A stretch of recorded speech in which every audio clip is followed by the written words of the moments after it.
Welcome to the Agent Leader Podcast. This is the podcast for agency leaders across the country and, quite frankly, the globe. We have international listeners to learn more about how to grow, develop their team and their book of business, and ultimately to become their best version possible. I am your host. My name is Brent Kelly. I'm the president of the Sitkins Group. It's a pleasure to be with you today, and I am honored on this specific podcast to have a long-time Matt, can I call you a friend? We're friends, right? Yeah, absolutely. Longtime friend and client, someone who I respect at a super high level. Had just have obtained a new position with his firm EHD, which is located in the great state of Pennsylvania. I have Matt Fairbanks, which his new official title, make sure I get this right, Matt, Vice President of Sales and Producer Development at EHD Insurance in Pennsylvania. Matt, did I do okay on that? You did, Brent. Thanks so much for having me on the podcast today. I really appreciate it. Yeah, I'm super stoked to talk to Matt just because there's going to be a lot of great content we can get into. Also, knowing Matt for a long period of time, I always tell anybody that comes on this podcast that, hey, it's just imagine we're having a cup of coffee and we're gonna talk shop. And Matt and I have had many conversations off podcast airwaves that I think would be super beneficial. And now we can record it and share it with you because he's got some great perspective on things. And we always go in some pretty interesting directions. So Matt, before we get into, I really want to spend a lot of time on this podcast about your new role, producer development, right? Things in that area. But before we go there, you've got a pretty long track history and record, a good track record of success in production. So if you would, share with the audience your backstory and also a little bit about EHD as an agency, scope, size of EHD. Yeah, that's probably a great place to start. I've been with EHD almost 15 years. It'll be 15 years in November. Came to them really as my first foray into production, and did okay. Moved up the ladder there. Focus on benefits. My concentration through my career has been on the employee benefits side of things. EHD is an agency. We're greater than $30 million, privately held, independent agency, something we're super, super proud of. Like many agencies that fall into our size, we probably have 65 to 70% of our business in the property and casualty space and the remainder in employee benefits. And over my time at EHD, I've had the opportunity to progress, move up, move into more player coach roles, sales managers, helping my team to continue to grow their individual blocks of business. Really proud of the fact, Brent, I think when I started with you, I guess our relationship now is about 6 years old? Yeah, that's Really, right. about 6 years. So in that time, when I met you, I was that guy searching for the $1 million book of business with about an $800,000 book of business. I'm as I transitioned to this new role and crested out last year, having passed that $2 million mark, which was one of my goals, one of the things I wanted to do. But as I continue to take on more responsibilities, I am transitioning some of those clients to other real qualified professionals and then assisting and coaching them through that. But it's what I love to do, and helping them grow their block as well. Part of why I've progressed into this new role. Yeah, that's why I'm so fascinated to have this conversation because we talk a lot about player coaches, and you really are making a big transition, right? And I'm not going to say a leap of faith, maybe that's not the right terminology, but a big jump, right, into a new role. But prior to that, success as a producer, to be a $2 million producer isn't anything to sneeze at, to say the least. And it does remind me, as you said that, 6-year-old relationship. So I guess we're in kindergarten now, something like that, maybe first grade. Just about. Yeah, somewhere in there. Well, we started the relationship. I remember some of our side conversations. We came in and did our producer training with your group. And I don't know if it happened right away or somewhere in the middle of that, but it was basically like, I'm at about 800K and I think I'm kind of about tapped out. Like I want to get to that million. I got to figure a way to sneak across that $1 million line at some point. And now you're at 2 million. And of course, there's a lot of concepts and strategies and things about giving up and trade downs and all of that. But Matt really lived and breathed so much of the philosophies. And by the way, you would have grown with or without Sitkins, right? But I think, hopefully to accelerate some of these things and different ways of thinking is critical. So before we get into the producer development side, anything just from your own experience. I know we've got a ton of agency leaders listening, but also sales leaders and Mhm. producers. Just maybe what you've learned to get from 800, like, and I'm going to say one thing, but to get from 800 to 2 million, that's a Right. that's a big jump. Why? How did you do that? Yeah, it's kind of a conflict on what I'm going to say. There's two pieces that I think help me with that. One is to make sure I trusted myself enough to specialize where I could focus. And when I say that, it led me down the path of identifying larger clients. You don't get to $2 million by writing 25 life employee benefits groups. Nothing against those companies. They're the breadbasket of what we do. Uh, but having that confidence to do that and to specialize and become an expert in particular areas, such as self-funding, such as pharmacy benefit management, and be able to have those conversations. When you talk about specialization, in my mind, it leads you to a series of complexities. You're the ability to handle the complex. These are more complicated groups. Yeah. But ultimately, where I've tried to place my focus, and this goes back to God, probably middle school, early high school, when a wise person told me about, keeping it simple, stupid. Hmm. And that's something that I've really tried to focus on with my clients, to take the things that are complicated like that and really make it simple. And it's not that easy. We joke about it, about, it's easy. It's not rocket science. I mean, how many times do we say that? Yeah. Uh, but being able to take the complex, I mean, these are tremendous spends from our employers, whether you're looking at Yeah. health insurance or commercial property and casualty insurance. It's a tremendous line item. And that's something where you have to make it simple, because when you do that and you can talk to it on the appropriate level, and that's what I say. I'm not saying dumb it down. I'm saying on the appropriate level. What is the conversation with a human resource professional, a risk manager, a CFO, a president, and being able to put it in the terms of how it impacts their job, Brent? That's really part of my process that I learned. And I do credit Sitkins to some of that, because it gave me the time to sit there and focus on, how am I going to do this? How am I going to attack each of these future ideal clients? Yeah, it's uh we can spend more time here, and I I'll know. spend a little bit, I but know. it's because it's so interesting. But I think, Matt, as you said that, and I wrote down on my notepad here, that WIIFM, and we talk about all the time, what's in it for me? And Right. it is fun, because the more that you specialize, yes, it's more complicated, there's more things, but it's not even so much how much you know about your product and services and deliverables, which is certainly important.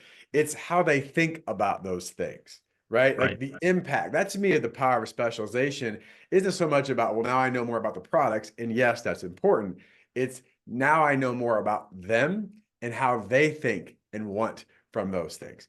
And Mm. that's what changes the conversation. And people often take that for granted. And the other thing that I'll say, and if you want to comment on this, please do, but I always joke with producers in our producer camp. I said, hey, are you going to be a better producer 1 year from now, 2 years from now, 3 years from now than you are today? And of course, everyone will, ah! Of And I course. said, well, shouldn't your clients be better clients? Exactly. And That's an incredibly important statement, and very fair. One of the things that I always say to my clients when I'm having that conversation, I think we've talked about it in some of our trainings, Brent. What is EHD going to do mhm, with their clients to move their business forward? It's a line I use all the time. What am I doing to move you forward? And it gets back to that trusted advisor piece. If we always talk about, you want to be the guy at the table with the attorney, with the accountant, maybe with the banker, depending on their financial situation. yeah, I want to be there.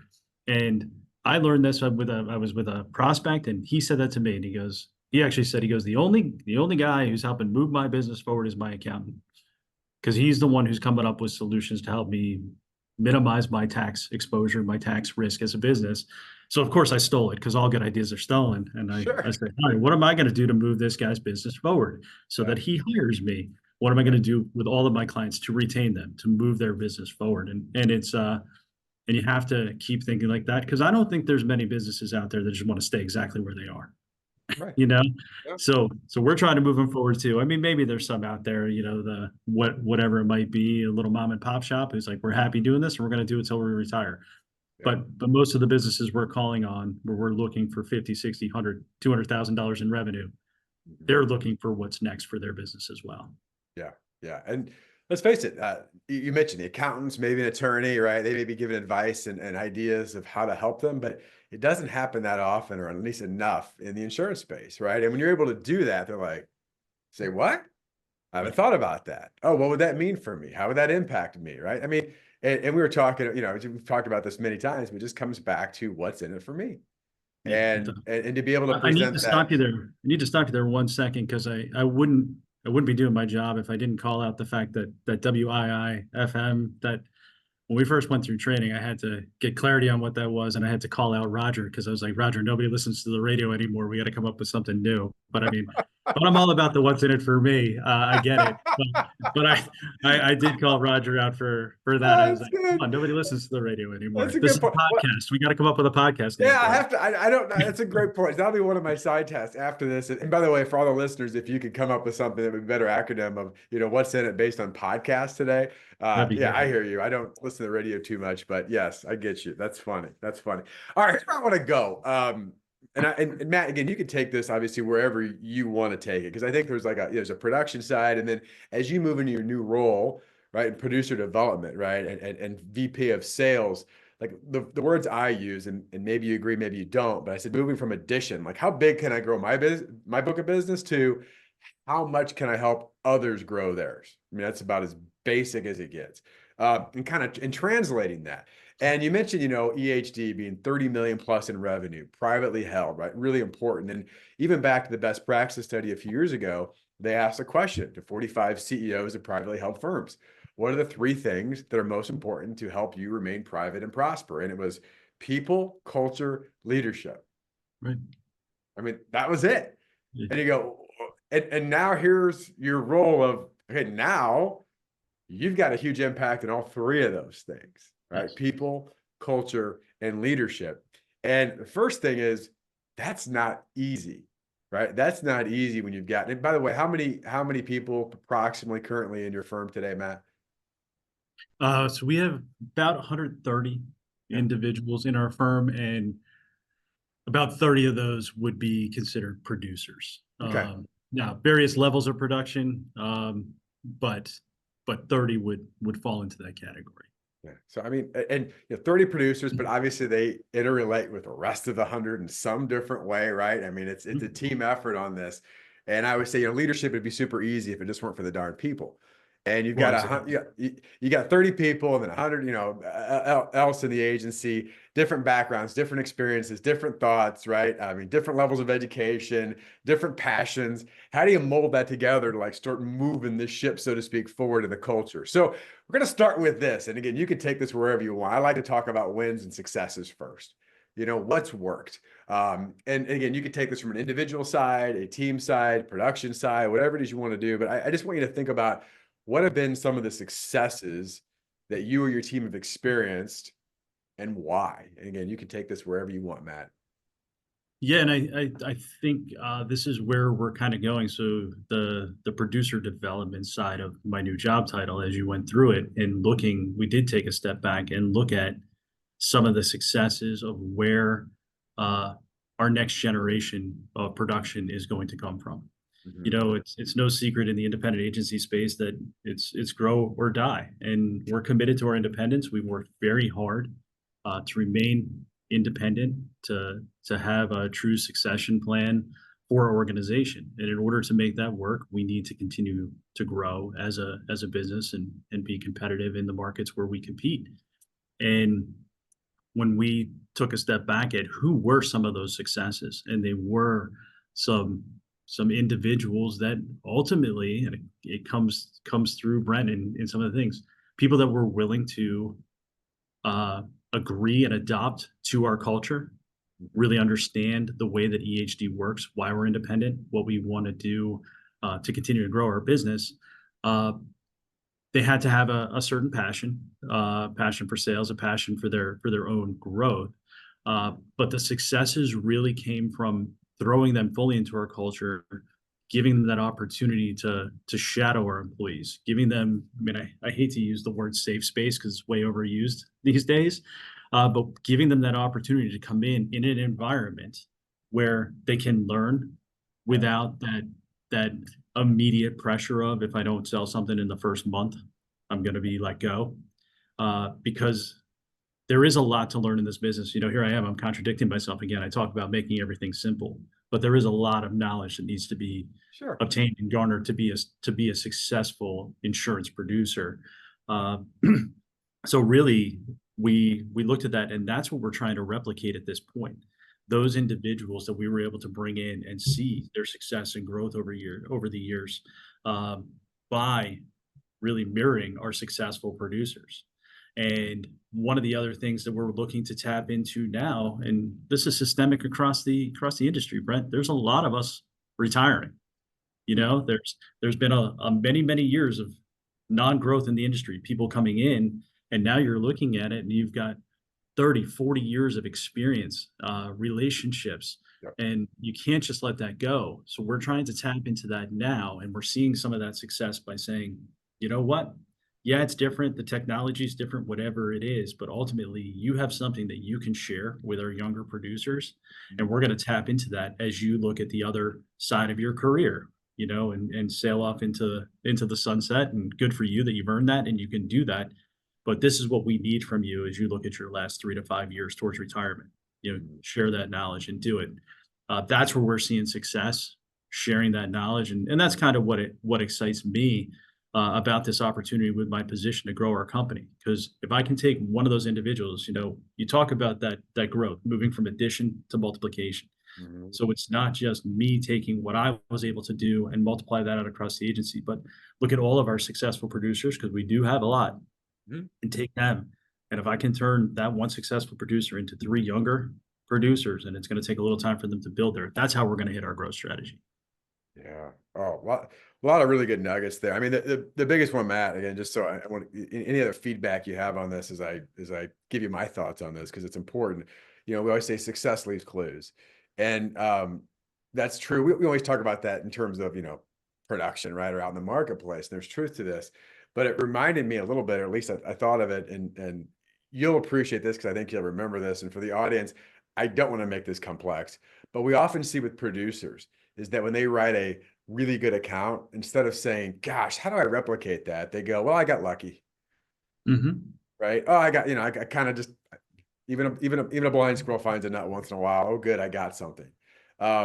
Versus the idea of, how did that work and how do I replicate that? And I think it's true a lot with insurance agencies, with producers. Like, we just hope we're going to hit this home run. Like, well, once in a while, you get enough of them there, one of them's going to hit. Right. Right. And that can happen. Saying, well, maybe we'll just get lucky, versus what is a way that we can look from clues that have worked from others, combine those clues together in a puzzle piece and going, maybe there's a way we can better replicate success of what Right. the best producers have done. And I know that's a big part of what your new role is and what you're looking and you're exploring and things. And I think one thing that you hit too, Matt, that was really powerful. I don't know if the audience heard this. I did in my ears, is not only having a plan for people to come in, and by the way, not give them the sphincter complex. I'll go ahead and I said that, which means, they can Sure. not pucker up too much. Like, oh my Yeah. gosh, like you said, like I got all this pressure on me. But to say, hey, there is a tangible plan we're going to help you walk through. Now, they've got to do the behaviors, right? But they've got an outline of what it looks like. That's the front side. The back side is what happens with those, and the term that we use, and Carrie Glennon, our senior consultant, talks about this, the gliders, the ones that are gliding out those last 3, 4, 5, 6 years. What is their responsibility other than just to kind of disappear? Because they've got a ton of knowledge, a I ton do. of relationship, a ton of wisdom that we can share, but we got to have a plan around that. So I ask you 0 questions there, Matt. I just went on a semi monologue, but any response to those things that I brought up there? No, I mean, it's the one thing, right? What is the one thing? And Yeah. we know the one thing is a series of one things, but bringing it together in that one thing of it is a little bit of a cradle to grave approach. When we're looking at our organization and what are the needs of that new producer that we're bringing in, what can they bring to the team? Because they also have things beyond insurance that they can bring to us. The idea of how to better use technology. How do you interact with the next generation of business leaders that we want to talk to? You know, what are those connections that they have? How do we make sure that we're embracing that? You know, and that's really part of it. It's like, okay, you don't know insurance, but you know the son of the business owner who is the heir apparent. He's had a relationship with somebody for years. We know that it's been a terrible insurance program. You're going to give me that opportunity to do that. So how do we tap into that side of it? How do we continue to grow the producers that are in, you know, the best years of their production? Yep. Uh, Looking at them and again, having them play that middle ground, helping out the younger producers, assisting our more veteran producers as you say, as they glide, to make sure that all of those transitions occur appropriately. And then again, making sure that our veteran producers know that, you know, we still have a place here for you. I Hmm. understand it gets tiring. You've been selling for 40 years and you're like, I got a great book and I'm doing okay. Yeah, that's great. Yeah, you earned that. But here's what you're going to give to our culture, our organization, as we continue to move you through the rest of your process. So bringing that all into that one thing, that one piece, Yeah. that's really that's the challenge. I mean that's where my focus is right now. It's a huge challenge. And, you know, Matt, a question that we ask agencies, and we have initial conversations with them, some form of this question is, you know, well, first of all, back up and we'll say, you know, are your people your number one asset? And, you know, yes, of course. Right. Right. Okay. Agreed. So question, what is your growth and development plan for your number one asset, your people? And Right. I'm not going to say it's an easy question because it's not, but it's an important, like vitally important question. And for all the agency listeners, again, you don't have to answer this. You're driving in your car or whatever, like to me, but to yourself, if you'd say, okay, as an agency leader, what is the growth and development plan that we have for our number one asset, our people? Right. And if you go, I don't really know, it's a really good question to explore and begin to figure out. And, you know, Matt, to your point is that plan, by the way, regardless of your age and experience, everybody, even the ones on the way out, do desire some form of plan. Right. They And, absolutely do. you Yeah. know, yeah, go ahead, man. No, no, I mean, on that piece, and I do think about this often as we look at individuals that, you know, yeah, migrate out of the industry. When you've worked so hard to build these relationships over the years, and you know, joke, you know, it's a relationship business, and it does sound cliche, but it is. And you've worked so hard, and these people become your friends, you know, your colleagues, Yep. all of those things. They don't want to see that I just walked away and that was it, and these people were left out to dry. You know, they Yep. don't want to do that. There's too much pride in this industry. Those that are successful, I mean, that's part of what makes them successful. The Right. pride and the ability to do that, to maintain relationships. I mean, it's you joked about how we're in kindergarten now, but I mean, think about how hard it is over time to maintain relationships, even with people that you're friends with. How many friends are you still friends with from high school, from college, from grade school? You know, when you look at that and when you're maintaining relationships and you're trying to have 20, 30, 40-year business relationships, the amount of effort and time that goes into that, and then you don't want to just see it all go away. Yeah. So those are things that we continue to talk about in our culture, and we want Mm. to assure those that are moving the other way. That's part of that transition of that process. You're going to help us bring in the new individual who's going to continue to maintain that relationship at the next generation level to show that we can still provide that top level of service. Yeah. There's so much in there because I just, you know, relationships take work, but they're worth it. But they do They, take work. Like, they oh, do. well, yeah, it takes work. And I think the Yeah. other thing, and one final comment I have on this, and it's interesting in my brain, like thinking through this, because you do think about oftentimes the producers near the end of their career and like, oh, you know, they're just kind of gliding out. They just want to kind of coast to the finish line. And to some degree, maybe financially, they might. But here's the thing, what is important to them? And you just hit it. Like, I've spent years and years building, developing, improving these relationships, right? And different aspects of their business, for example. The last thing that any dedicated producer would want is that all just falls apart and it's all over Exactly. like that. And Right. so to tap into that and say, how can we help you as a leader to continue, have continuity in that relationship, make it more of a legacy relationship than just totally based on you? And people go, oh, let's talk about that. Right. So Right. it's, to me, it's finding the areas that are most important, right, for the people you're trying to serve and tap into those. So I think that's incredibly impactful, Matt, that you shared that. All right, we could probably spend a lot of time here, and I know you probably have a hard cutoff here at some point, but I want to talk about the challenges because I mentioned this isn't easy, right? The things that you're trying to do and the things that EHD is doing. So again, very open-ended question, Matt. But if you had to list through and think about what are the top challenges that you believe that you're going to face Yep. in growth from the agency, growth from your department? What's jumping out at you? Yeah, and these are challenges that are, there's nothing earth-shattering in my first comments here. Obviously, finding the appropriate talent, Mm-hmm. and um, and I think part of the challenge in that is being confident in your decisions, and that's the good and the bad of those decisions. So as we continue to develop our process in producer development, to identify those that we feel can be committed to this work, as we talked about, Brent, it's a lot of work, committed to it, committed to the process, because we're clearly identifying for them, this is what we need you to accomplish in 3, 6, 12 months, before we're really setting you off to go sell. But finding those people, and the challenge is having that confidence in yourself that you're picking the right person, but also admitting defeat when you realize I did not pick the right person. Mm. And I think that's one thing I've seen with a lot of agencies, and I know that we've had some struggles with it here, where we will hire someone, and you want to consistently convince yourself they just need another month, they just need another 2 months. Right. They told me they got this one that's coming down the pike, and they're going to sell that one, and then it doesn't go, but they got another one, and and the real problem with that is you're talking yourself out of your process. So Mm. going back to the beginning part of our conversation, we know what works. We've seen what's successful. We've seen that consistent approach to developing your relationships, developing your pipeline, all of those things. Uh, and if you're not doing that, consistently building your network, finding those opportunities, uh, building your own brand, and being out there in public so that people know who you are. If those things aren't happening, I can't sit back and say, oh, well, we gave them a shot. I really think they're going to work out 2, 3 months from now. They got this one opportunity. They're not doing all the pieces, Brent. It's not going to work. And that's hard. That's a challenge because it's really a self-reflection.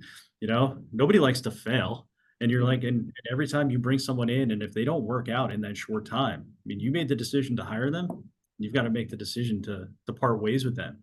That's a huge, huge challenge.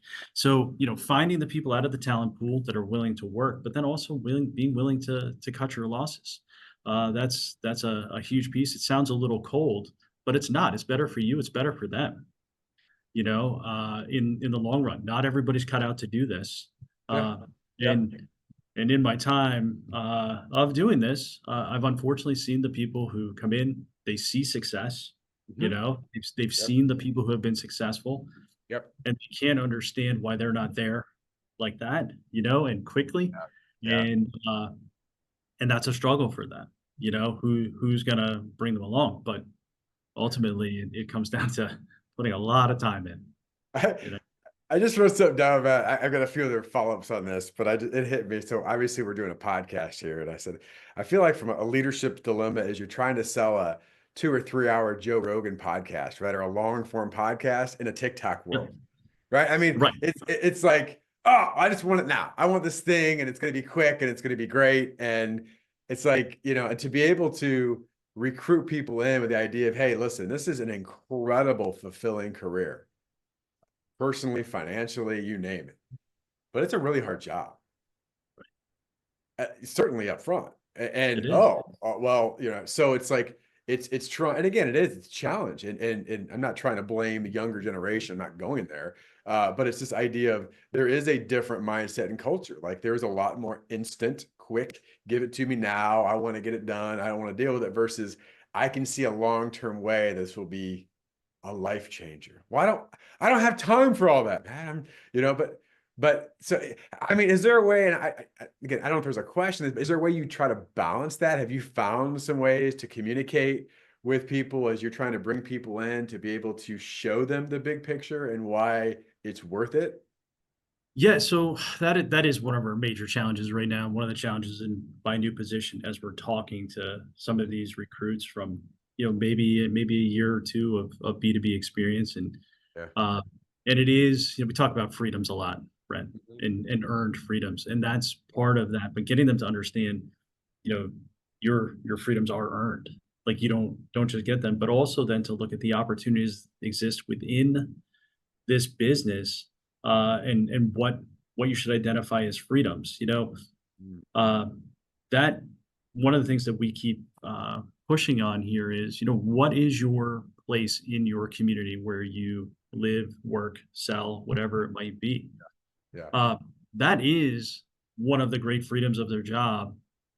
And when I talk to my successful producers, that fact that I'm not sitting here with a cold call phone list Mhm. all day, 8 hours a day. Mhm. Like my job gives me the freedom to, with my success, go out and meet people a different way, Yeah. build those relationships in a different way. So I'm kind of going around answering your question, but it's showing them that there is the opportunity and again, time. We talk about time, our only Yeah. diminishing asset, Brent. You and I talk about it all the time. Yeah. I have the way to choose how to use my time. So Mhm. you're trying to sell something beyond the, hey, I just need $80,000 and I can come work and start selling for you, or $100,000 or $120,000. I mean, I know your podcast is all over and Yeah. there's different amounts on that, and kind of boggles my mind when I talk to a young person. I'm like, you want that for not proving to me that you can really accomplish anything. Mhm. And that's like, winning the starting quarterback position, but you've never thrown the ball. Yeah. Like, Right. and Yeah. it's and so Yeah. when you're having those conversations, these are all the things that we're giving you Yeah. so you can get to that point. And that's really the conversation we've had to move to of you're getting freedoms right away because we're allowing you to develop your sales process, define your sales process. Now we've got guardrails on what Mhm. you're going to do, but these are the things you need to accomplish. We're going to give you the freedom to go do it as opposed to say, sit at your desk and I'm only going to judge you based on the fact that you're making 25 calls a day, 125 calls a week, Mhm. and just pounding your head against against your desk. Um, because when you're doing that, all you're trying to do is make the appointment, but you haven't learned anything about insurance, Yeah. and Yeah. you haven't learned anything about the culture of the company, and you haven't learned anything about the people you're going to be working with, all the things that make this job great. Yeah. So, And there's a lot of so I things. mean, it's a challenge to communicate that to people and get them to take that leap Yeah. and understand that there's so many great things, but then also show them the picture of what does it look like for the people who successfully do this? What Mhm. does that look like in year 2? What Yeah. does that look like in year 3? And Yeah. what's it look like, all of those things. So, um, that's really the picture, and then really trying to map out that strategy to show them that it's a long game, like we Yeah. talked about earlier. Yeah. That's and then again, those are challenging conversations. And I mean, we say, I think you said, the idea of right. Like we say, is it a birthright or earn right? Well, and I think about my daughter who's going to be starting to get her permit, right, to drive, and like, right or privilege, right? I mean, all these things, but it's like, well, you don't just get it. Yeah. You have to earn it, right? You do. I mean, that's funny you bring that up because my twins just got their license, so they went past Yeah. their and I took them for their test on the same day, and one passed and one did not. So, Oh, really, jeez. it was That's but funny. you talk about it was a real definition in, like, earning. Not everybody just gets this. Here we are, 2 people. It was an interesting ride home, by the way, but I yeah. Yeah, I would have a whole separate podcast on how you deal with that situation. Yeah. I bet that So was a fun ride home. it was, yeah, one twin trying to, kinda limit her exuberance and the other trying to limit her Oh, disappointment. So jeez. it was an interesting It was a interesting lesson. ride home. But anyway, we Lesson. digress. I Well, apologize.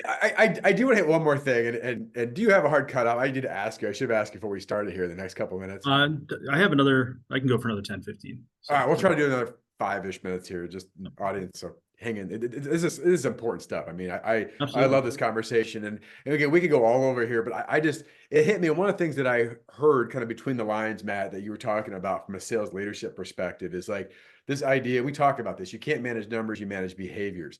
And so to give newer producers, for example, to go back to there, a list of specific behaviors that we know that work, right? And Mhm. knowing that outcomes are not guaranteed. They're not. Like, you can't just say, if you do this, you automatically get that. It does make it more predictable, for sure.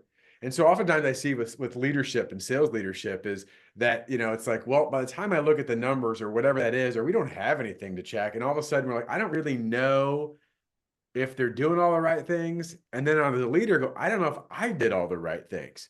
And that's a Mhm. hard thing. Like, is this the wrong person, or am I not a good leader? And maybe they don't say that out loud, but like, these are these internal conflicts because like, I really hope for this person. I really thought this person was going to work out, and maybe I failed them, or maybe they're not right, or I don't know. And then we live in this weird albatross of like, I will just let it go a little longer and see what happens, versus saying there are very few specific things that we know that work behavior wise, right? And we want to see you Right. model those behaviors. It's just like in sports, right? Because you go practice your brains out all week doesn't guarantee you win the game. Does it give you a better chance to win? Yes. Will you win more often? Yes. So part of it is if you just put enough time, it's like the coach is always like, you know what? All of a sudden this person explodes in a game. And you go, we've seen that the last 3 weeks in practice. It Right. hasn't come to fruition, but it finally did, and we knew it would. So you're nodding your head. I mean, does that align with some of your thinking behavior wise? Well, it is. It kind of goes back to one of the points or a couple of points I was making. So, the behaviors we can control and define for a new producer, and you're talking about it. If you put someone out on the practice field, using your analogy, and you just, you give them a pair of cleats and a ball, and you say, "Go practice." Right. What's going to happen? There's not going to make them better for the game. No, they're not learning the right plays. They're not doing that. Part of our strategy as we move forward and where we're measuring is what are they doing to commit to the veteran producers? What Mm, are they doing to be with them, to shadow them, to yes. learn the right behaviors? That's the one thing that makes this not the one thing, but one of the things that makes this business interesting and fun to me is the variables in the situation.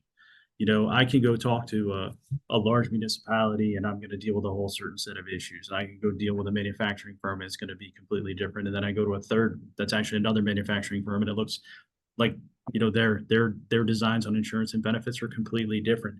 So they need to constantly be seeing that. It's like facing a different defense every week. You've got to Right. learn all of those pieces. Again, going back to that sports analogy. So doing that. The other big piece of a behavior we can measure, and I think it's been lost. I didn't think we'd get there, but I have to mention pandemic again because I saw it. I saw it with myself. It Hmm. made it easy for us to sit behind these screens. It Hmm. made it easy for us to lose those connections. Hmm. And when I look at what I've done in the last 6 months, the events I've attended, and these are things I was at one. Again, a little sidebar here. I was at an event last week, and a gentleman there, just a guy I know in the community, and he walks up and he's like, "Matt, how are you?" I said, "Good." He said, "Look at this crowd, all the old usual suspects finally back out mingling." Yeah. And it was, and like Yeah. it was an event for a nonprofit in town, and Yeah. I would say from the front to back of this rooftop is probably 150 feet, and I would make it 3 feet at a time before I had to stop and talk to someone Sure. else. Yeah. And how great that felt, and the fact that they knew who Matt Fairbanks was, I knew who they were. It Mm. actually introduced me to several other people. I mean, I know it sounds strange in this business to still, like, actually have people that you know and that respect you introduce you to other people. Of course, sarcastic comment there, but it was great. I was like, I've been actually for years trying to meet that person and couldn't find the right way, and it just so happened at this event. So Yeah. going back to what I was saying, what is measurable in those behaviors? What can you look at? You can look at how are they aligning themselves with our veterans? Yeah. What are they doing to be visible, to build themselves in the brand? I mean, if you're in this business and you don't want everybody to know your name for good or for bad, probably not the right business for you. Agreed. They should know your name. And everybody talks about, oh, do they know EHD? Do they know whatever? That that's the company's job. Your job is for you to be known, and that's where the successful people uh, continue to see success because people know who they are. I want to talk to Matt Fairbanks. I Yeah. want to talk to whoever it might be because they're the guy. that is the one that can solve my problems and that I can trust. Because I was told by this guy they could trust him. So those are measurable things, Brent. Yeah, you can measure cold calls, but Mhm. I feel like cold call is what I described earlier, giving them a ball and just going to throw it. Mhm. These are things like we're taking the insurance out of it a little bit in that building your community. And that's so important to be successful in this business. Yeah, Matt, and again, I want to be cognizant of time here, but I mean, so much value in what you shared there in relationships. I think of mentorship, right? I mean, part of that is like you can see one of the behaviors you can see from a newer producer is like, are they asking a lot of questions? Are they following people that have been successful and asking them questions? Are they just hanging out with them, right? Are they curious? Like the about as basic as it gets, but it matters. And part of that, what you're getting into is not only the connection and relationships, which is hugely important, obviously, right? I mean, those things build and branch out, but obviously borrowing influence as well and credibility from others. Like it's like, and part of it's not to manipulate. I mean, I'm sitting here on a platform as part of the Sitkins network. I'm very aware I borrowed influence. Like, and I don't, it's not like, oh, but at the same time, just like, and we will lead to the next part of this is that there's a me Inc., which is part of we Inc. And Yep. this is a Sitkins phrase, but as a Me Inc. leader, you are the CEO, the CFO, the chairman of the board, the president. You've got to run your individual production business like you are an entrepreneur, because guess what? You are. And as part of that, and part of a great entrepreneur is building relationships, borrowing influence, building credibility, and using all different ways of doing that to where that you become someone that's known and respected and eventually trusted in your community or in your network. So I just Exactly. think it's super important, and yeah, it's very hard to put a tangible measure on that, but it's like a lot of things. You know it when you know it. Right. It's like it's Right. like Right. I Yeah. know what that is. Like I could Yeah. see that. So all right, I've got a couple other questions. If you got to hop, let Sure. me know. I'm going to be respectful, but and I always say, I don't mean this to be self-serving, although it probably is. We are, I guess, in kindergarten together, maybe first grade, Matt, as far as our relationship, certainly with Sitkins and EHD. But I'm always curious. There's been lots of things. You've had lots of discussions, and I'm very, I show the EHD mirror, right, and different stuff. Yep. So a lot of different philosophies and strategies. But if you had to pinpoint one thing or a couple things that really jump out that have had the greatest impact or value for EHD in our relationship, what Mhm. what jumps out at you? Well, so that consistency of approach, not just for our producers, but how we worked to align our sales team with our service team. Yeah. That was huge for me. To quote Roger, emergencies in flight only, and trying to step away so you can focus on production, uh, but done in a respectful way. When Mhm. you get our structure, our uh, high performance team meetings that we've done with that, that's a sign of mutual respect. I am going to give you this time every week to meet with you, to understand what problems and challenges you're having from a service side. Yeah. That was something that was not formal prior to our introduction to Sitkins. And I'll take it a step further. That's something I actually use that is sometimes shocking when I'm in a sales presentation, but I mean shocking to the prospect. Yeah. Like, yeah, we actually meet every week to discuss what's going on with other cases to make sure we're not missing anything. And they're like, "Oh, interesting." So yeah, we just, we don't want anybody to suffer in silence. I don't want my service team to suffer in silence. You'll reach out to me sometimes. I'll forget to tell my service team, here's what's going on. So we all want to be on that same page. And then we also took that relationship calendar piece, both on our existing block of clients. It's always Yeah. as a resell. We talk about that, as well as looking at what are you doing from a constant connection and contact. There is a lot involved in timing in this business, Yeah. both from preserving the clients you have, making sure you're out in front of them, making sure you're bringing them the solutions, and then obviously when you're selling and making sure that you are the person they're thinking about when the time is right, because it's not always right, and sometimes it does take a little longer than we would all like in order for things to sell. And you've Yeah. got to be there, and you've got to be constantly bringing them ideas and bringing them solutions. So those are probably two of the biggest things that I took Mhm. in that in the program that I make sure that I use every day. Yeah. And again, we talked about this before we even went live on this, but that's constant reinforcement too. Right. And we know those aren't perfect. They ebb and flow, and it's getting recommitted. And I think all I wrote down is something I already said earlier in this podcast. Like Are relationships worth it? Yes, but they take work. Yep. Right. And that's true internal. You talk about high performance team meetings. Like it takes work, whether you like it or not, for a service team member and a sales professional to proactively get together and be prepared and discuss key items that are important to them as a team and the Yep. clients they serve. Like there's work in that. But I always Exactly. tell agencies, you've got two choices. You either prepare or you Mhm. repair. You pick which Exactly. one you want to do. And part of that is, oh, we'll be fine. We don't need to do that. And guess what we do? Now we got a problem here, and you didn't tell me this, and I didn't know this was going to happen. Now we're fixing a bunch of stuff, which is going to happen anyway, because there's things called life. But the more Right. that we can be proactive. So I think that's super critical. All right, Matt, are you ready for the final question? And I think you know what it's going to be, or at least revolved around. But it's my favorite question. I think I've asked Go this for before it. at some point. I always try to change the context or tell a story. So here's a story. I might screw this up. All right, but bear with me. So here's the scenario, okay? Actually, I'll change it because you just brought up a networking event. This is going to sound super weird, but just go along with me, okay? So you go to your next networking event, right? You're Mhm. talking to someone you know, and you bump into kind of behind you someone, and you look, and it's the younger version of Matt Fairbanks. There we go. There it is, There right? you go. There There it you is, go. right? So just start just Beautiful flowing professional. hair. He's Yeah. got flowing hair. I mean, in fact, he looks at the older you and go, I can't believe how good looking I got. Okay. But Right. anyway, so you're both like a sound, right? But here's the deal. You know where this is going. So the younger Matt Fairbanks, and you only have just a little bit of time. Did something happen in my screen? Oh, you look. So anyway, so you're Yeah, looking but you're at good the. now. Okay, all right. We'll edit that if I cut out there for a second or glitch. So the younger Matt Fairbanks only has a few moments before he has to head out, and he looks at Right. you currently, Matt Fairbanks, and says, "Matt, Mm.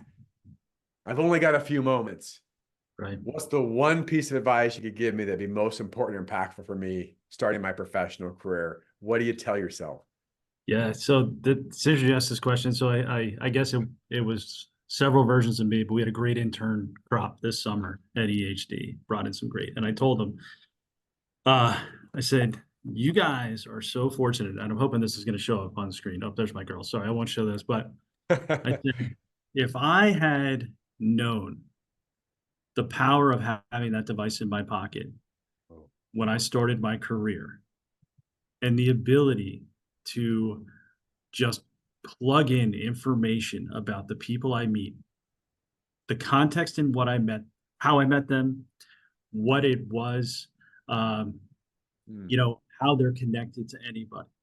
And you talk about it. I mean, it would be really awkward with the old school little black book. And now I sound old, and you're writing all that down. sure, But sure. if you meet someone and you just duck away for 2 seconds of the two people you met and you type their name in a notes, or a contact, create a contact for them, Mm, or ask them for their contact information. Say, oh, it was great talking to you. You mind if I just grab your cell? Because who doesn't share their cell with everybody? Mind if I just grab your cell in case I need a question? I need to talk to you about something. And I give my kids a hard time. I mean, I showed you the picture of the three of them there because they're on my screen. Three of my five, yeah. and and I look in there and like you'll be in the car with them and they're driving now, and it pops up on the screen and it's like these names that pop up. It's like 4 A's and then like Googie Monster, blah blah blah, whatever. And I'm like, who is that? And I was like, and 4 years from now, are you going to remember who that is when you're in college and you've lost touch with that person in some way? Mhm. And they don't understand that. So I actually had that conversation with our interns and I said, clean up your directories now. You know, Mm, you're not going to always be able to just look on Snap Map and find out where your friend is and remember who they are when they've got some random name. Like put them in there, build your directory now because you just never know. And you're like, oh, I met that guy. I know his dad owned that company. I'm calling on a company like that. He may have some insight for me, and you can search through, put some keywords in there. So I know I went a long way on that, but I mean, I've been trying to rebuild that for the last 10 years in my phone of like this information of people, building my own essential CRM. yeah. And we've got these tools and this technology. Why aren't we using it? Why aren't we putting in keywords to say this guy's in construction, this guy lives in Manhattan, this guy lives here, so that when I have something, I can reach out. And I don't think they understand how important good data is and clean data. And you've got the opportunity to put in the cleanest data to start. And you don't know 5 years from now in your career how important that person may be in your life. So that would be, I went a long way, but that would be the advice. And younger Matt Fairbanks probably walked away and said, this guy's crazy. He's talking too much. but that would be ultimately my one recommendation for them. That's fantastic. Yeah. And it's almost like, the kind of mini theme of this podcast just comes back to relationships, right? In so many different forms. Right. And Right. and you said it so well. Like we all talk about it. Yeah, it's important. But I mean, all these things that require some level of work. And not that Right. there's a ton of work of doing that, but you hit me, Matt. My own brain is like, oh my gosh, how many people in contact have I just been like, oh yeah, I'll stay in touch or I'll know Right. about them. And I'm like, oh my gosh, who, what? And I get Mhm. people that text me stuff today, and I'm like, honestly, this is terrible. Like, I don't remember who you are, or Right. like, how did we meet? Like, I know there was this one thing, and I feel embarrassed.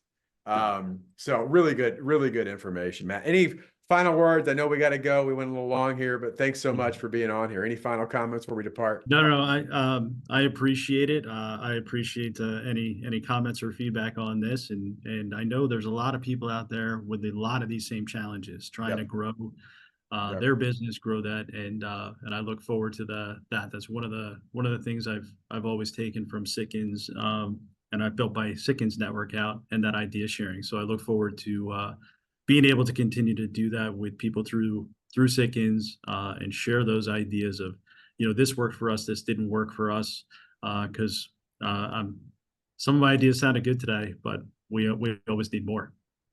Well, we talk about a collective genius, and this podcast is one platform for that, right? To bring people on and share ideas and listen and collaborate. So, I know, hey, just barrage Matt Fairbanks, send him as much stuff There as you you go. can, right? No, I'm Perfect. kidding, Matt. But no, I know you're always there to help and serve. We appreciate you, Absolutely. Matt. So go be on your way. Thanks so much for Thank listening to you. the podcast. We appreciate you, and we'll talk to you soon.